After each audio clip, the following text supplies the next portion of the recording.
वन्दे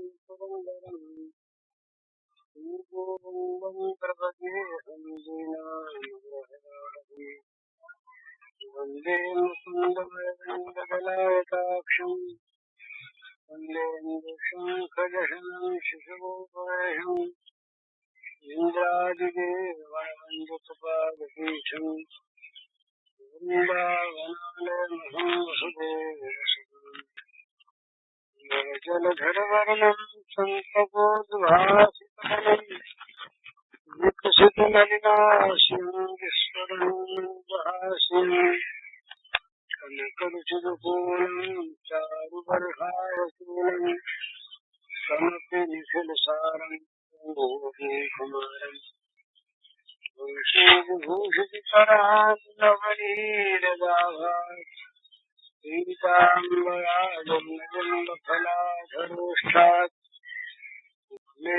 सुन्दरमुखादरविन्दनेत्रात् कृष्णात् परं किञ्चित्तमहं नयामि श्रीदेवी।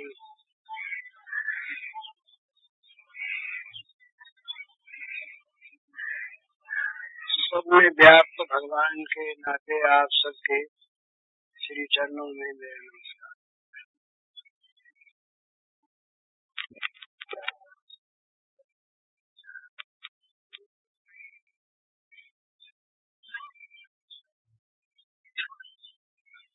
हो रही थी उसी सिलसिले में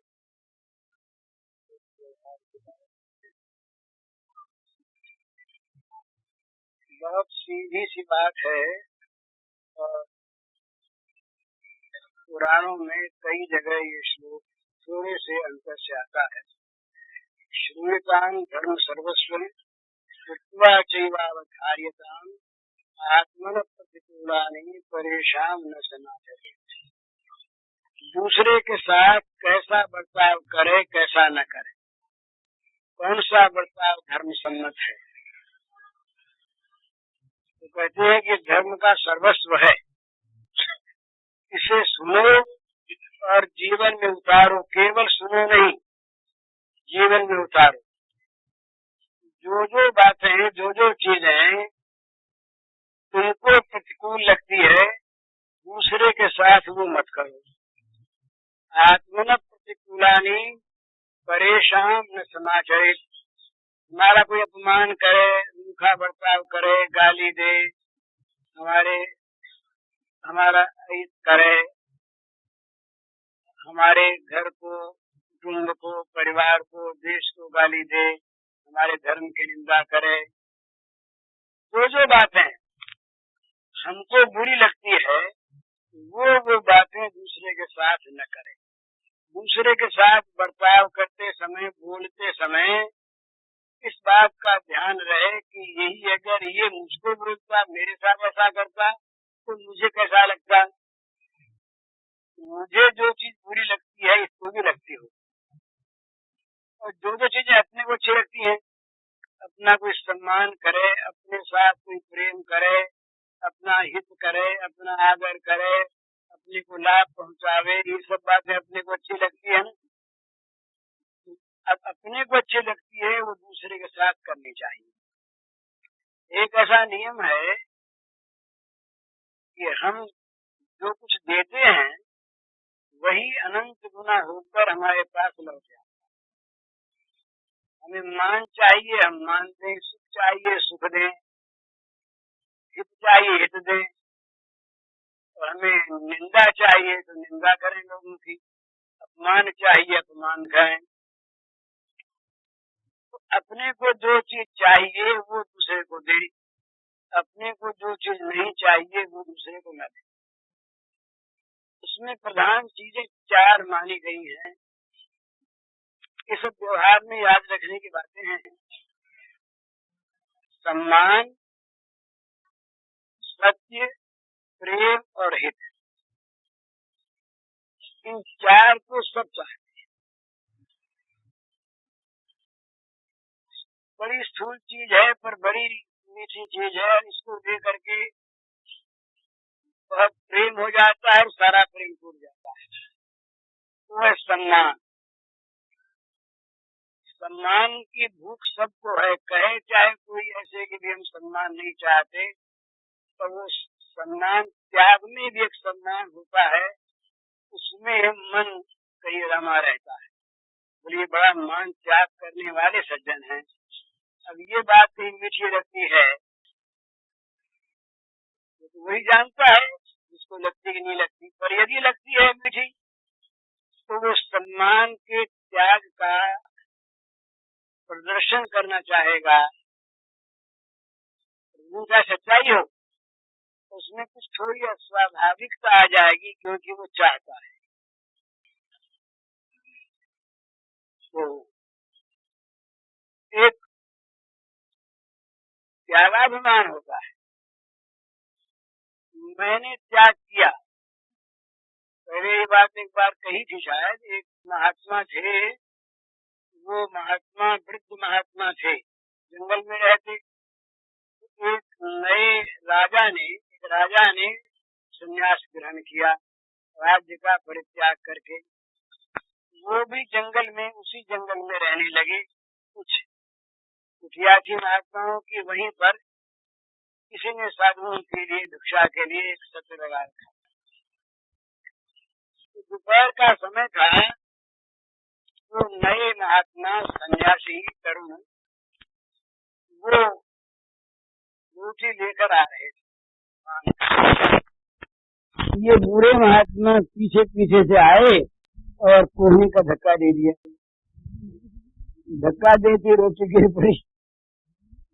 तो बहुत प्रसन्नता के साथ उन्होंने रोटी उठा ली, महात्मा को सिर नवाया और चलते बने। फिर थोड़ा सा आगे बढ़े, फिर धक्का दिया, फिर रोटी गिरी। तो अब की बार रोटी को उठा के कहा कि महाराज जी आप बड़ा उपकार करते हैं, मेरे धैर्य की परीक्षा करते हैं आप, मुझे क्रोध होता है कि नहीं इसकी आप परीक्षा करते हैं, बड़ा उपकार आपका है। इतना कह करके फिर चल दिया आगे। महात्मा कुछ बोले नहीं। आगे एक जगह था कीचड़, जब कीचड़ के स्थान में पहुंचे तो फिर वृद्ध महात्मा ने धक्का दिया, तो फिर रोटी गिर गई, अब की कीचड़ में गिरी तो तमाम कीचड़ लग गया उसके। तो रोटी उठाकर उन्होंने अपने कपड़े से पोंछ ली और महात्मा के चरणों में दंडवत किया। हमारी बड़ी कृपा आपकी है, लेकिन आपकी कृपा से मैं इतने बड़े राज्य का त्याग करके आ गया महाराज, तो इस रोटी को लेकर के कौन सा मेरे मन में क्षोभ होता। तो महात्मा ने कहा कि इसीलिए भैया रोटी गिराई थी कि अभी तक तुमको राज्य की स्मृति है, तुम राज्य का त्याग करके आए हो और इतना बड़ा राज्य की महत्ता तुम्हारे मन से नहीं गई है, राज्य का त्याग कर दिया। और राज्य एक बहुत बड़ी चीज थी, बड़ी ऊंची मूल्यवान वस्तु थी, उसका ये महत्व जो है राज्य का, वो तुम्हारे मन में अभी बना है। तो जब तक राज्य का महत्व बना है और जब तक त्याग की स्मृति है, तब तक पूरा त्याग नहीं हुआ। भैया पूरा त्याग करो, इसीलिए रोटी गिराई। तो सच्चे आदमी थे, समझ में आई बात, बोले हाँ बात तो ठीक है। तो एक त्यागाभिमान होता है, तो जहाँ अभिमान किसी भी कारण से होता हो, अभिमान मनुष्य के आगे बढ़ने के पथ को रोक देता है। कुछ लोगों के मन में एक ईर्ष्या पैदा करता है, अभिमानी को कुछ लोग गिराना चाहते हैं, स्वाभाविक। और भगवान भी अभिमानी के साथ द्वेष की लीला करते हैं, अभिमान द्वेषित्वात् दैन्य प्रियत्वाच्च। तो अभिमान का विरोधी है सम्मान दान। तो चैतन्य महाप्रभु कहते हैं तृणात विस्मयेन तरो रिव सहिष्णुना अमानिना मानदेन कीर्तनीय सदा हरि। अपने को राह में पड़े हुए एक तिनके युद्ध है, धर्म युद्ध हो सकता है अगर न्याय के लिए लड़े, और वो फिर सूर्यमंडल को भेद करके वो जाते हैं मोक्ष के द्वार पर ये जो है तो बड़ा न्याय, इस प्रकार के न्याय को प्रोत्साहन नहीं मिलना। क्या हुआ जो हमारे पक्ष का, तो ये मैदानव ने आकर के जब पांडवों से कहा तो जो तुम्हारी इच्छा से बना दो, तो उन्होंने सभा का आंगन बनाया।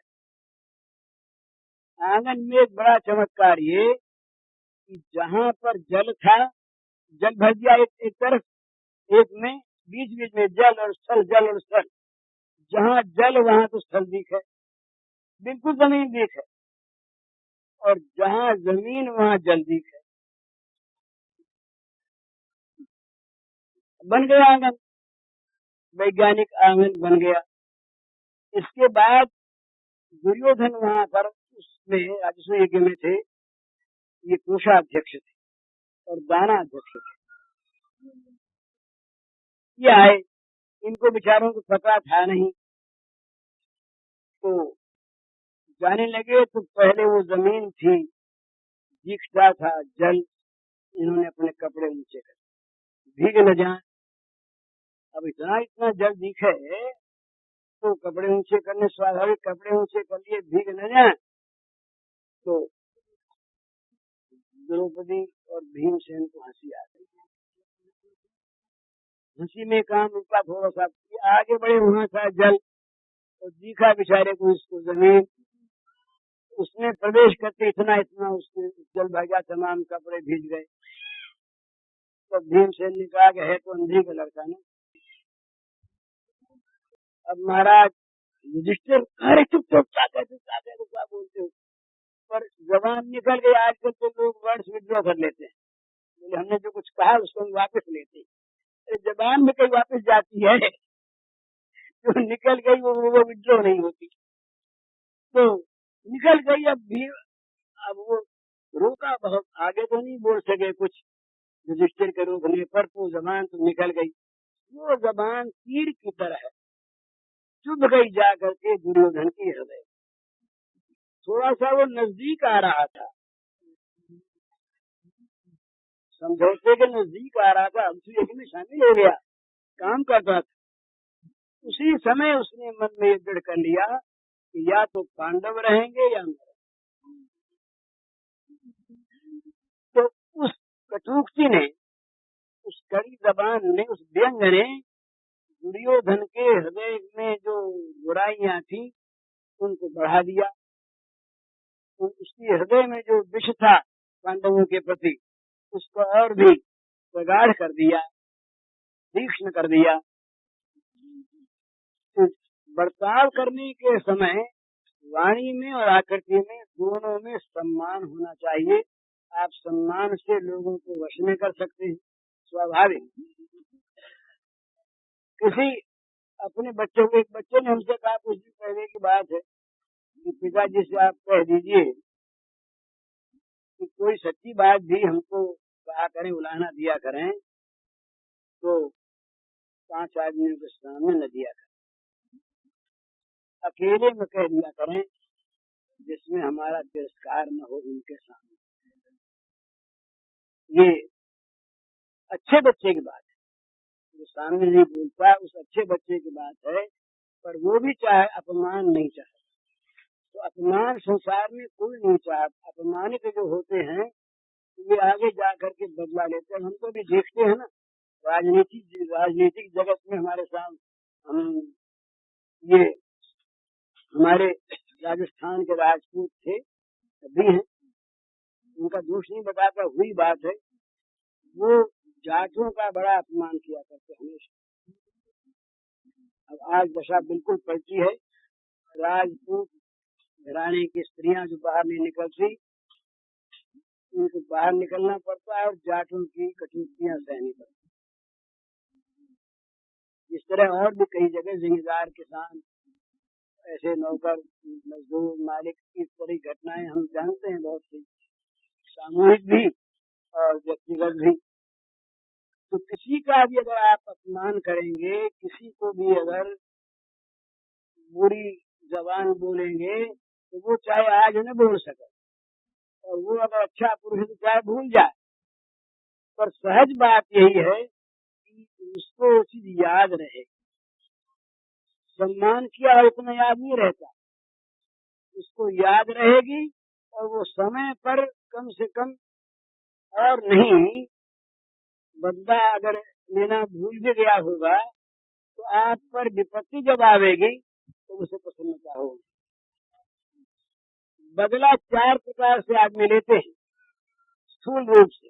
प्रतिशोध जिसे कहते हैं, वो अभी एक सज्जन थोड़ी देर पहले कह रहे थे कि हम हमारे हृदय में आग जलती है, जितना बुरा बर्ताव उन्होंने किया इसी से हमारे मुंह से कटुक्तियां निकलती हैं बहुत ज्यादा।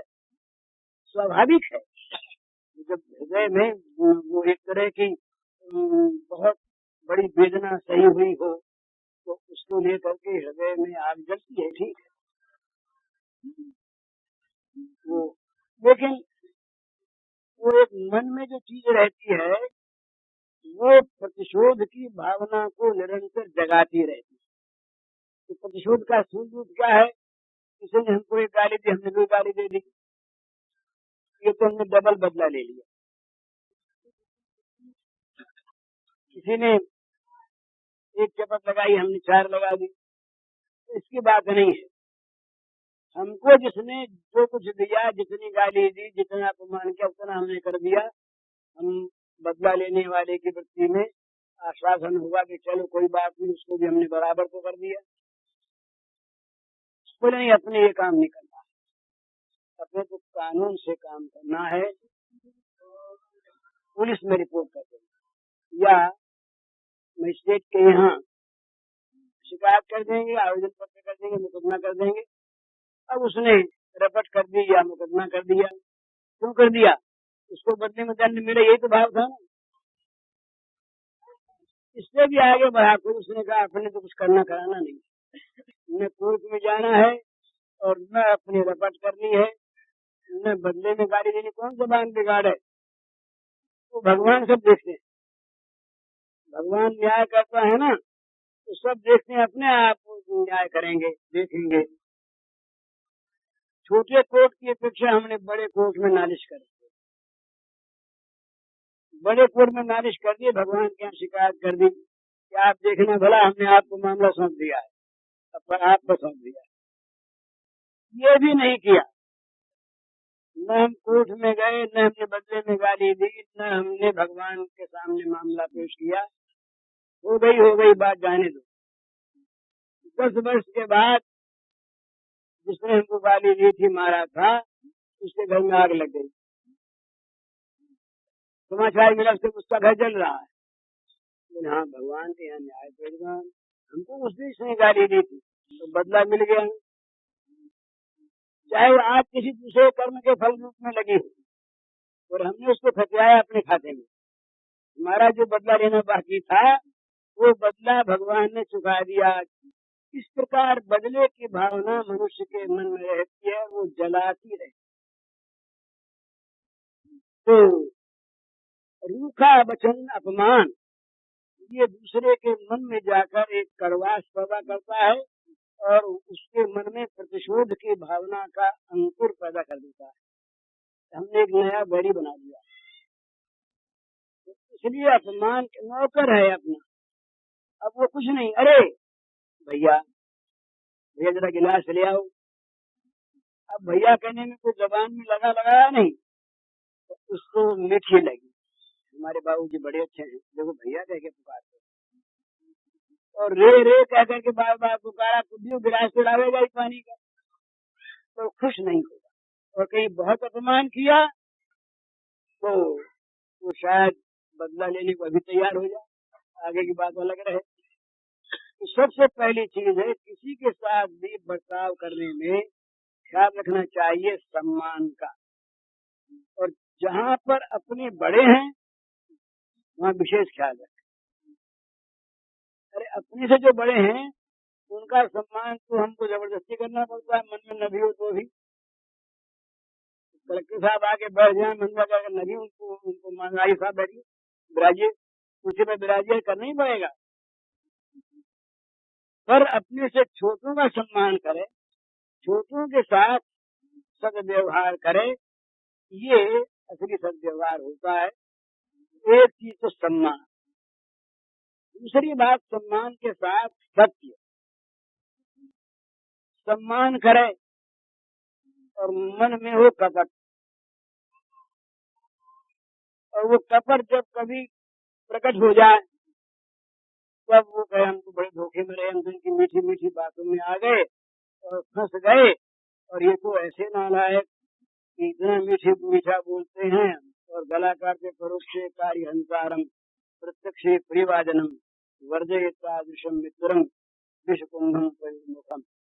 ये नीतिकार कहते हैं कि जो पीछे से तो काम बिगाड़े, पीछे से गला काटे और सामने बड़ी मीठी मीठी बात के, बड़ा सुंदर बोले, ऐसे मित्र से हमेशा डरे, उसको अलग ही रखे, क्योंकि ये जहर भरा दूध मुंह घड़ा है, मुंह पर दूध है, विषकुंभम पयोमुखम।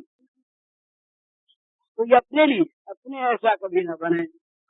तो जहाँ सम्मान करें वहाँ सत्य स्वरूप सम्मान करें। और सबसे बड़ी चीज, बड़ी अच्छी चीज है, सब में भगवान को देखे।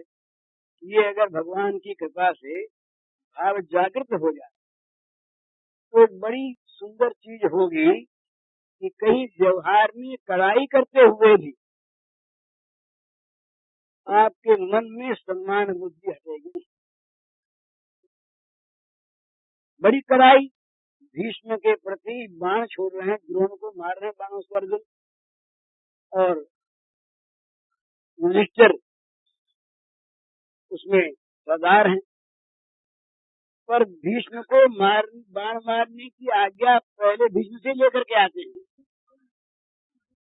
महाभारत का इतिहास पलट गया इस नमस्कार के जादू से, नम्रता के जादू से युद्ध आरंभ हो रहा और युधिष्ठिर ने अपना कवच उतार दिया और ये तमाम शस्त्र उतार के रख दिए, किरीट रख दिया और जूते उतार दिए और नंगे पैरों बिना हथियार के नीचे उतर गए। दोनों सेनाओं में जो नहीं समझे लोग, नहीं समझे हो, हाहाकार मच गया। एक तरफ खुशियां मनाई जाने लगी कि देखो ना, कौरव दल के लोगों ने समझा कि हमारी बड़ी भारी सेना को देख करके कायर तो है ही, ये डर गया है और अब हाथ जोड़ने समझौता करने आ रहा है, चलो बड़ा अच्छा हुआ।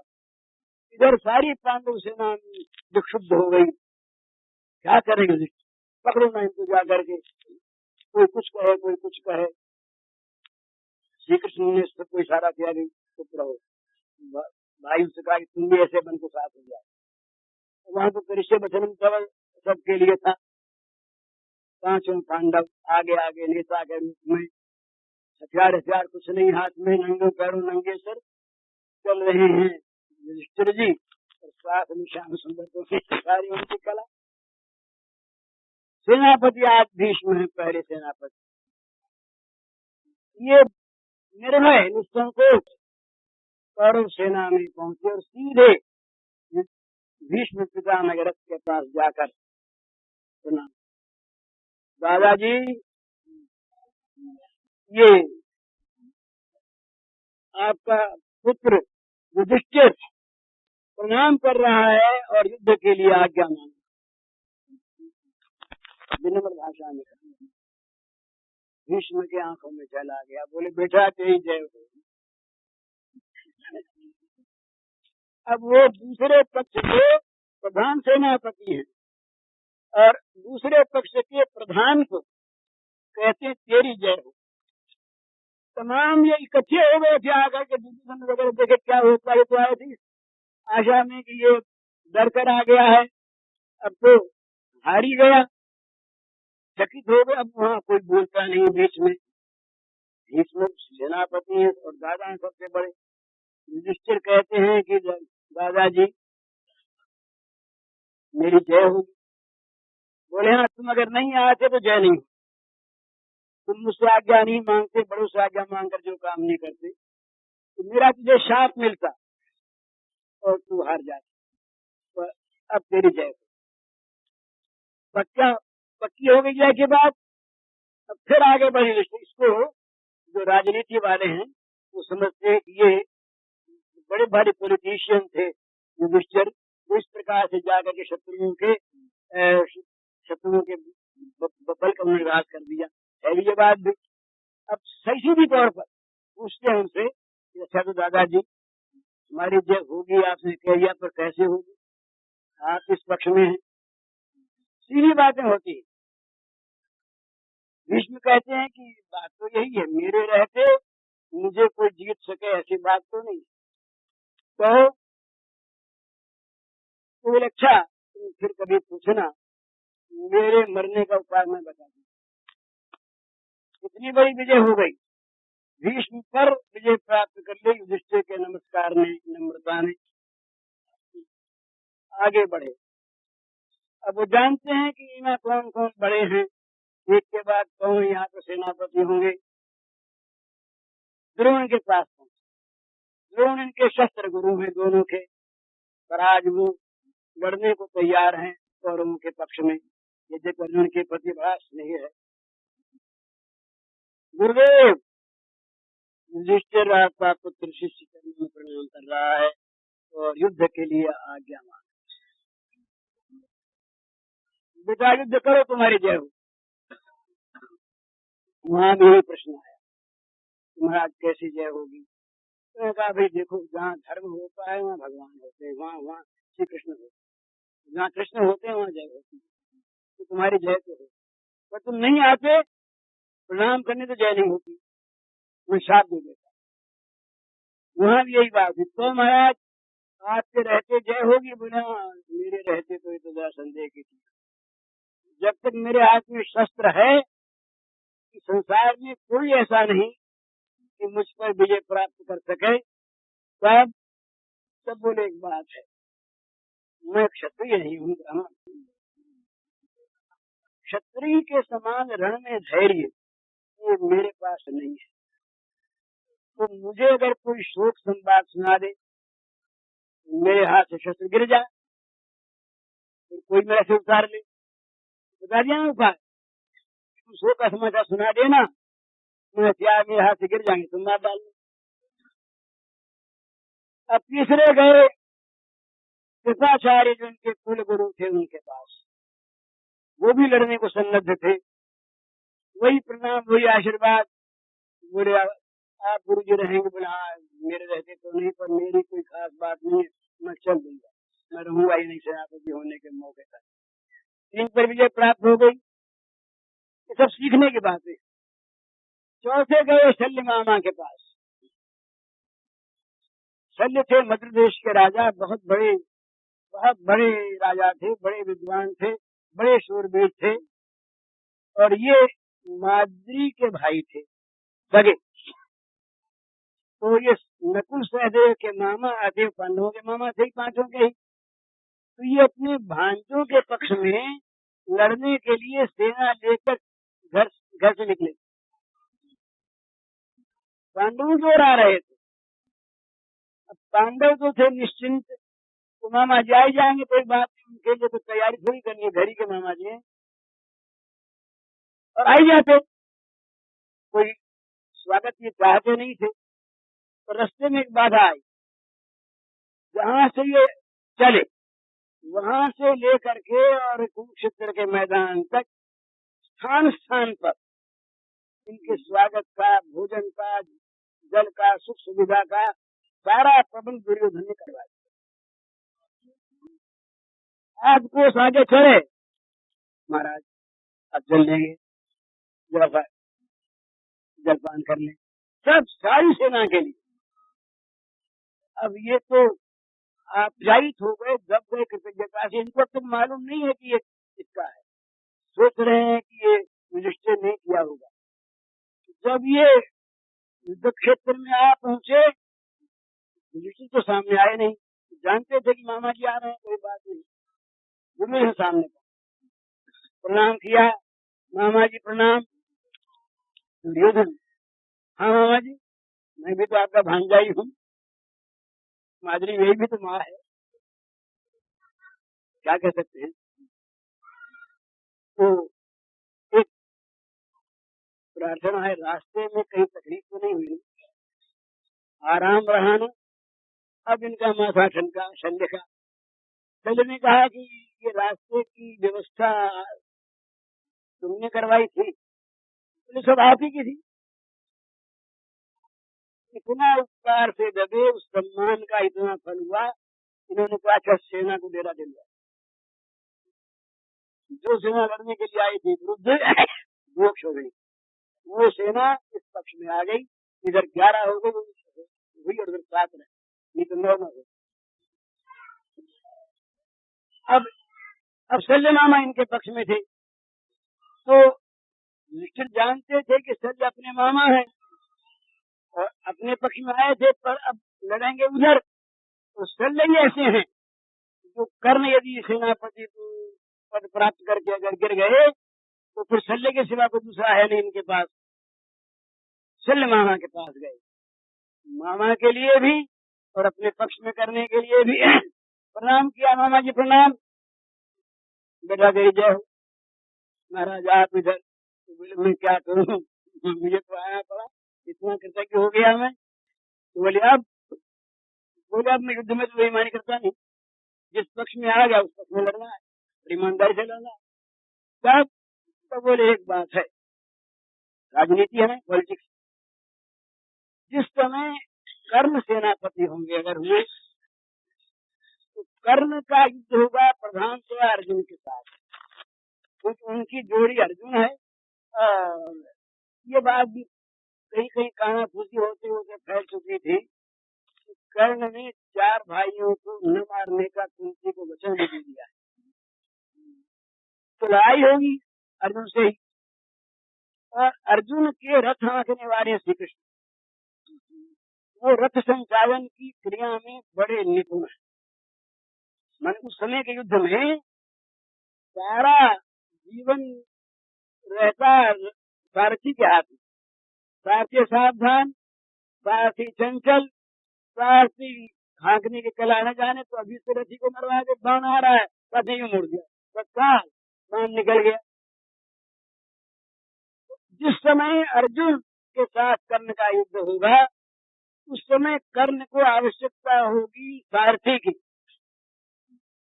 तो इधर कोई भी ऐसा नहीं है जो कृष्ण के मुकाबले में सारथी का काम कर सके। अगर कोई है तो इतना तो नहीं, कृष्ण जैसा तो नहीं, तो किसी अंश में एक मैं। उस समय मेरी आवश्यकता होगी दुर्योधन को, मेरे बिना काम नहीं करे, कल नहीं ले सके। उस समय मैं एक काम करूंगा, कर्ण का मरण कराऊंगा। कर्ण ने जो उत्साह है उसका भंग करना, कर्ण को क्षुब्ध कर दूंगा। वो क्या किया था फिर ये, जब ये शल्य जब ये कर्ण सेनापति हुए तो कर्ण ने कहा दुर्योधन से कि भाई हमारे रथ आगे वाला लाओ। श्री कृष्ण के मुकाबले में रथ आगे वाला दूसरा तो कोई है नहीं, शल्य है। तो दुर्योधन ने कहा महाराज शल्य के पास भैया कर्ण कैसे जाए, वो तो बराबरी का राजा है और कृपा करके आया है, उसको हम कैसे छोटा काम दे। तुम फिर नहीं दो तो रखो अपना सेनापति पर, हम तो लड़ेंगे नहीं। अरे पहली बार में तुम्हारे जाएंगे, तो जाते हैं। तो शल्य के पास बेचारा दुर्योधन गया, मांगने गया, बड़ी आरजू मेहनत के साथ बोले भीख मांगने आया, आप बड़े हैं, आप बड़े हैं, क्या कहना आपका, बड़ा ही तारीफ करके। बोले क्या बोलो, बोले एक आंख लग गई है, काम निकालना पड़ेगा आपका, या आप इसके योग्य तो नहीं है। अभी कर्ण सेनापति बन रहा है और उधर श्री अर्जुन से लड़ाई होगी। अर्जुन के रथ हाँकने वाले श्री कृष्ण हैं, वो बड़े निपुण हैं और आप उनसे भी बढ़कर हैं, इसलिए आपकी आवश्यकता है। तो कल शल्य को बात याद आ गई, अपना वचन दिया हुआ। बोले भाई एक बात है, रथ तो हाँक देंगे, कोई बात नहीं, तुम्हारा काम कर देंगे, क्या छोटा बड़ा काम है, लेकिन कर्ण से कह लेना चाहिए, एक शर्त है हमारी कि हम कुछ भी कहें, कर्ण न बोल सके न कोई उसके बदले में प्रतिक्रिया करने करे, तब तो हमारा थांगा, नहीं तो नहीं। नहीं तो नहीं, अब ये कोई वैसे थोड़ी है कि रथंगवा ले। तो कर्ण से आकर के कहा दुर्योधन ने कि वो तो ये कहता है कि जो कुछ मैं कहूँ, कर्ण उसको चुपचाप सहले, न बोले न कोई क्रिया करे। वो मंजूर है क्या? कर्ण ने कहा सब मंजूर, लाए तो सही उसको किसी तरह से रस तो हाँके। शल्य जी आए, रस जब हाँकने शुरू किया, बोले कर्ण तू जा रहा तनु लड़ने, तेरी हिम्मत, डूब मत वो चुल्लू पानी में, सियार जाता सिंह से लड़, मौत आई, मौत के बंदे में क्या क्या कहा, क्या कहा, अब ये अंदर अंदर चले। बड़ी धीरे से रखी कर्ण ने, अपने को संभाला नहीं तो वो बाणों में कब मच जाते, तो बड़े धैर्यवान थे, बड़े ऊंचे पुरुष थे कर्ण। तो कर्ण तो मित्रता के नाते युधिष्ठिर से लड़े। भगवान कृष्ण ने कहा तुम मत लड़ो एकांत में। तो कर्ण ने कहा श्री कृष्ण मुझे बड़ा सम्मान दिया है दुर्योधन ने और बड़ा साथ दिया है, मैं जानता हूँ कि पांडव जीतेंगे, और कर्ण तो दुर्योधन के साथ मरेगा और छोड़ेगा। भीष्म ने कहा, भीष्म के सर सैया पर तो कर्ण अकेले गए एक दिन। तो भीष्म ने कहा बेटा तुम जानते हो कौन हो, तुम कुंती के लड़के हो, दादाजी जानता हूँ, और मैंने आपके साथ बड़ा बुरा बर्ताव किया है, बड़ी बड़ी कटुक्तियां की है, क्षमा मांगने आया अकेले में। भीष्म बोले कि सब क्षमा ही है बेटा, लेकिन एक बात है, अब देखो भीष्म सरीखा रण में गिर चुका है, अब और बलिदान बनकर तुम यदि आज प्रकट हो जाओ कि तुम कुंती नंदन हो तो रिश्ते गद्दी छोड़ देंगे, तुम राज्य करो। कर्ण ने कहा दादाजी अब ये आज्ञा मत करिए, अब आप मुझसे यही मुझको आज्ञा कीजिए कि रण में मेरा देह पात हो जाए, मैं वीर गति को प्राप्त हूँ, दुर्योधन को मैं छोड़ दूं। तो कर्ण बड़े महात्मा थे, तो कर्ण विचलित तो नहीं हुए, तो शल्य ने अपना काम किया। तो भीष्माचार्य भीष्म ने अपना उपाय बता दिया अकेले में पर युधिष्ठिर को, शिखंडी जो है ये पहले स्त्री था, इसकी योनि परिवर्तन हुआ है, ये लेकिन जन्मा था स्त्री, तो क्षत्रिय स्त्री पर बांधने चलाते। तो जब मुझको मारना हो तो शिखंडी को तुम सामने कर देना और पीछे से बाण मारना, मैं शिखंडी पर बाण मारूंगा नहीं, मैं गिर जाऊंगा। लोगों ने कहा कि कुछ तो समाचार सुना देना, मेरे हाथ हथियार गिर जाएंगे, कृप तो भागने की बात कह चुके थे। तो इस नमस्कार ने, विनम्रता ने, सच्ची विनम्रता ने इतिहास पलट दिया। नहीं तो भीष्म के द्रोण की कथा अनुसार पांडव विजयी नहीं होते, ये महाभारत की बात। तो सम्मान के साथ साथ दुर्व्यवहार किसी से न करें, सम्मान के साथ साथ सत्य हो, और सत्य ही होने में सबसे उत्तम उसका तरीका यह है कि सब में भगवान को समझे, फिर किसका अपमान करे, किसका तिरस्कार करे, कैसे करे। तीसरी बात क्या है, सत्य के साथ साथ मन में प्रेम होना चाहिए। प्रेम क्या चाहता है? प्रेमास्पद का सुख चाहता है। तो आप किसी का सम्मान करें, सम्मान के साथ आपके मन में सत्य भावना भी हो, पर वो केवल वहीं तक खत्म।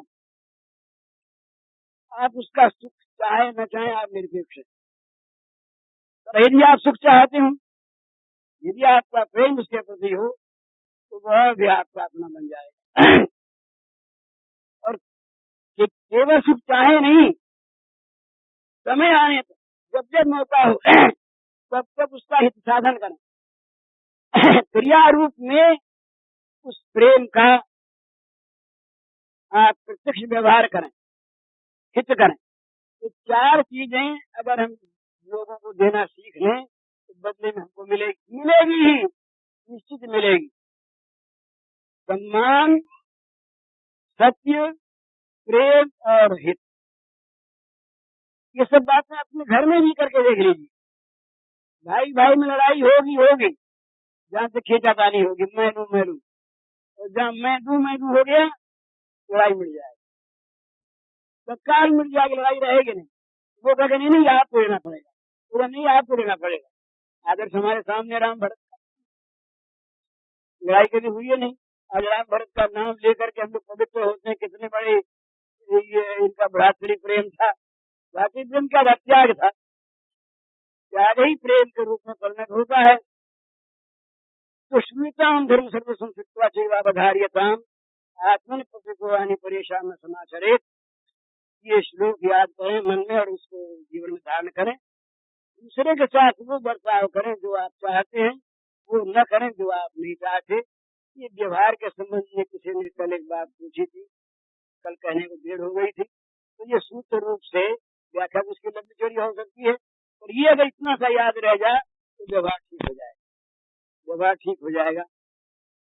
अब एक बात है, वो क्या बजे हम कभी आए थे, कौन हो भी आए, अच्छा तो 15 मिनट हो। अच्छा, अब दूसरी बात एक और, वो है बड़ी सुंदर बात है, वो है भजन की निष्ठा।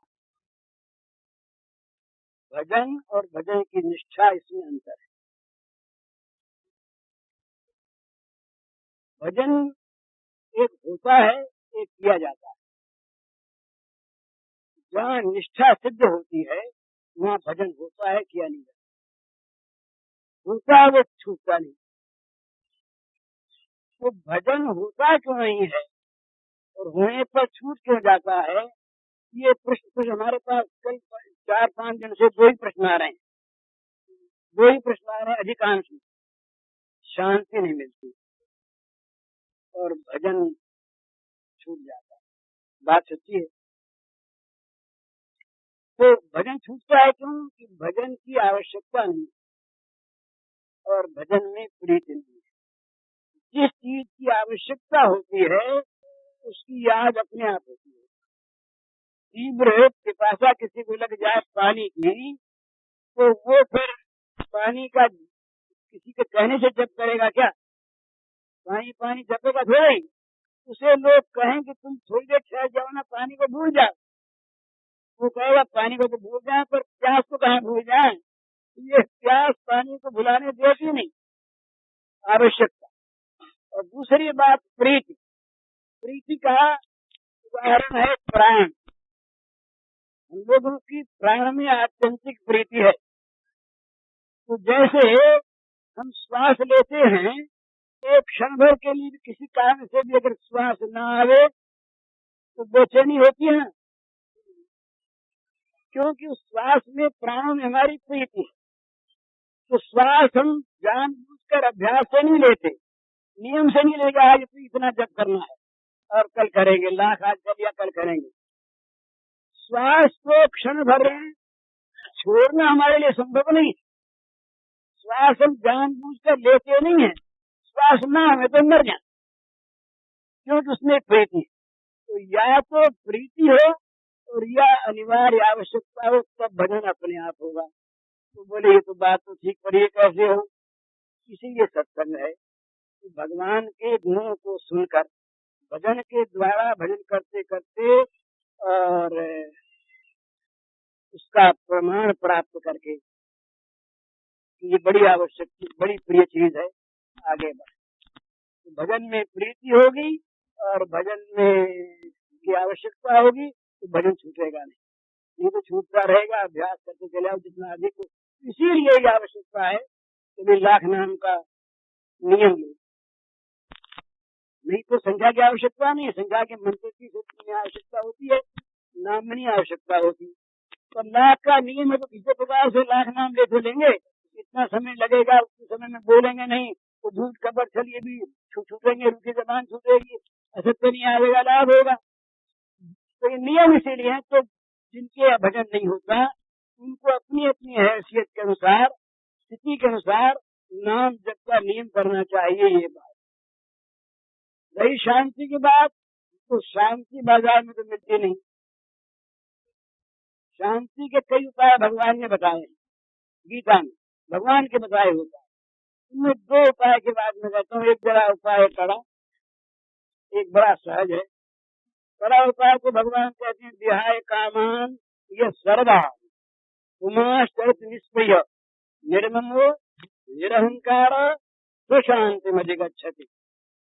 सारी कामनाओं को बिल्कुल छोड़ दे, प्रिया का परित्याग कर दे, ममता का परित्याग कर दे और अहंकार को छोड़ दे, उसे शांति मिलती है। बड़ी कठिन बात। दूसरी बात बड़ी सीधी, इतनी सीधी बात और इतने आश्वासन की बात की विश्वास करने का काम बन गया। भगवान कहते हैं, भगवान वहां निर्गुण निराकार भगवान नहीं बोलते, सर्वशक्तिमान सर्वज्ञ सर्वेश्वर भगवान बोलते अपनी भाषा में। भोक्ताम यज्ञ तपसाम सर्वलोक महेश्वरम।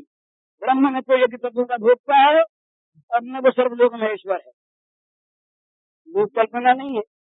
तो सारे लोगों के महान ईश्वर तो तमाम लोगों को अपनी ईश्वरता से, ऐश्वर्य से, शक्ति से वश में रखते हैं, सबका भरण पोषण करते हैं, सबकी खबर रखते हैं, जिनसे भूल नहीं होती, जो सर्वज्ञ सर्ववित है।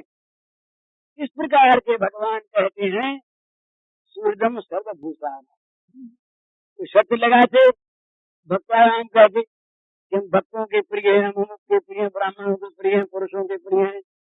तो स्त्रियां कहती भी हम क्या करें, हमारे लिए तो हिमानियत है, नाम लिया नहीं।